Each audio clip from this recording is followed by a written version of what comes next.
الآن الإسلام أي إنسان يهون من شأنه. والله يا جماعة تتعجب كثيرا ما سمعت الشيخ محمد سيد حاج رحمه الله تعالى في خطبه ومحاضراته يقول أنا لا أخاف من المشركين على هذه البلاد، إنما أخاف من المنافقين الذين فيها، أرباب السفارات الغربية وأصحاب الدعاوى الفجة الذين يناهضون الشرع. وهذه الوثيقة الدستورية ليست منكم ببعيد، الآن شغالين عليها العالم، يريدون مش داري يهمشوا الدين، لا يريدون أن يقصوا الدين، ما داري الشريعة، ما داري الإسلام. وقد حاولوا في السنوات المضت دي أن يسنوا التشريعات وأن يستصدروا القوانين، لأن السودان ده كشعب مسلم تأبى نفسه وعصي عليهم أن يطبق ما يريدون من تفلت على الأخلاق والقيم. يجوا كيف؟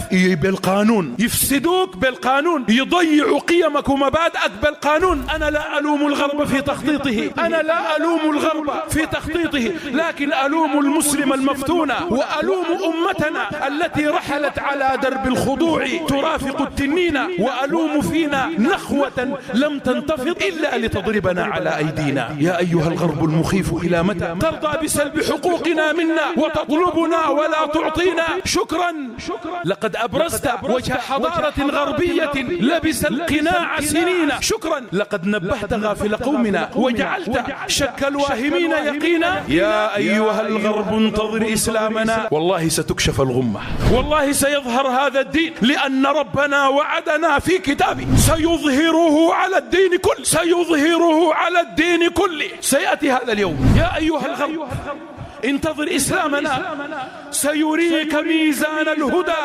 ويرينا. وإن كنت في شك فسل فرعون عن غرق وسل عن خسفه قارون. اللهم من أراد بالإسلام وبنا سوءا اللهم فاجعل الدائرة عليه يا رب العالمين. اللهم اجعل تدبيرهم تدميرهم يا رب العالمين. اللهم إنه لا حول ولا قوة لنا إلا بك، لا نستعين إلا بك عليهم يا رب العالمين. ندرأ بك في نحورهم ونعوذ بك من شرورهم. اللهم احفظ علينا ديننا.